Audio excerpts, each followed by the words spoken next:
เนาะที่เฮ็ดจากถ่านไม้ไผ่หอมซึ่งซาโคตัวนี้เนาะเป็นต้นตำรับจากประเทศญี่ปุ่นเลยเนาะที่แบรนด์ของคันเซ็นเคนโกนำเข้ามาซึ่งว่าผลิตภัณฑ์ตัวนี้เป็นแนวมาร์กหนาเนาะผงซาโคมาร์กหนาเองเนาะเนื้อก็จะเป็นผงที่หลายๆทานอาจจะขุ่นหนาขุ่นตาเนาะเป็นผงตัวนี้สกัดมาจากถ่านของไม้ไผ่หอมเนาะที่ผ่านการเผาในอุณหภูมิ1,000 กว่าองศาเพื่อให้ได้ผ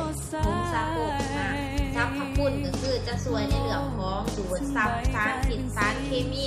ครีมที่มีสารบาลอนหนาแผ่ครีมมาหนาพื้นแดงหนาเป็นตุ่มหนาเป็นสิวหนามันหรือว่าสารเคมีต่างๆที่ตกค้างในใบหน้า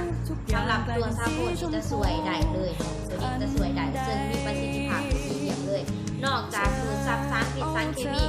ซาโคยังเห็นหน้าที่ในเรื่องของให้เพิ่มความชุ่มชื้นกับผิวหน้าของเราด้วยเนาะนั่นคือมันจะช่วยเห็นหน้าใสขึ้นเนาะหน้าชุ่มชื้นและการดีท็อกซ์สารพิษสารเคมี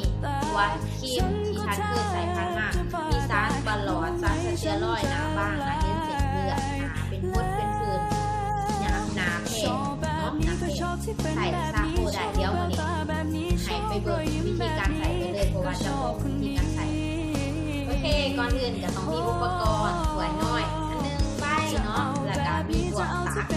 นี้แล้วเริ่มต้นใส่เอาซาโคก็ตักใส่ถ้วยน้อยของเขาเลยแหละกาเนาะกาใส่ว่าปริมาณซาโค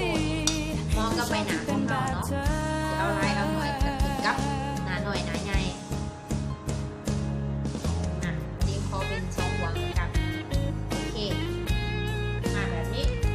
ก็ใส่ซาโคตัวนี้เนาะผสมกับน้ำสะอาดของเขานี่แหละน้ำดื่มบ่ให้แล้วเกินไปแต่ก็บ่ให้แข็งเกินไปเนาะกาปริมาณพอดีเหนียวเอากาหลังจากนั้นจะคนละลายเพราะว่าเธอนั้นสดใสไม่เหมือนใครที่ผ่านมาจะกี่สิบล้านคนก็ไม่มีใครเคยเข้าตาแค่อยากจะบอกกับเธอให้รู้ไว้ว่าเธอมีความพิเศษที่อยู่บนความธรรมดาไม่ว่าจะเป็นแววตารอยยิ้มหรือเสียงหัวเราะเพราะเธอไม่เคยเหมือนใครเป็นแบบของเธอโดยเฉพาะคนอื่นจะเป็นยังไงฉันเองก็ไม่รู้แต่ที่รู้คือฉันรักเธอเพราะชอบแบบนี้ก็ชอบที่เป็นแบบนี้ชอบแววตาแบบนี้ชอบรอยยิ้มแบบนี้ก็ชอบคนนี้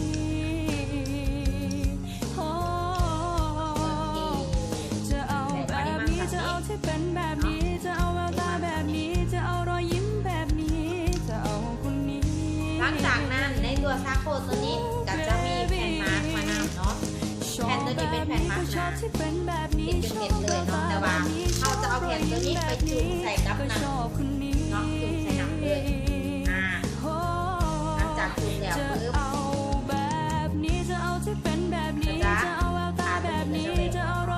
จะกลายเป็นผงหนาเอากลับปัดโอเค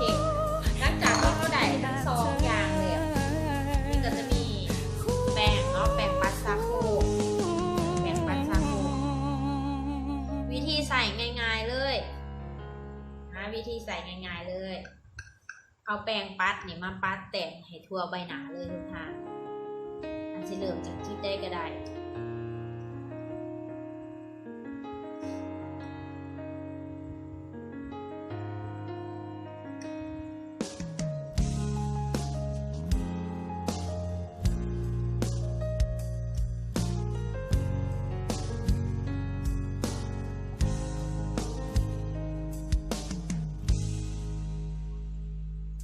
เวลาที่เธอยิ้มมันช่างสดใสโลกทั้งใบกลายเป็นสีชมพูเพียงแค่เธอยิ้มมาใจมันสั่นยังไงไม่รู้ทุกอย่างกลายเป็นสีชมพูอันใดเธอรู้ไหมใจฉันไหวหวั่นเวลาที่ได้ใกล้กันหัวใจฉันแทบจะวายตอนที่เธอสบตาฉันก็แทบจะ บ้าตายรู้ไหมฉันจะละลายแล้ว ชอบที่เป็นแบบนี้ชอบแววตาแบบนี้ชอบรอยยิ้มแบบนี้ก็ชอบคนนี้โอ้จะเอาแบบนี้จะเอาที่เป็นแบบ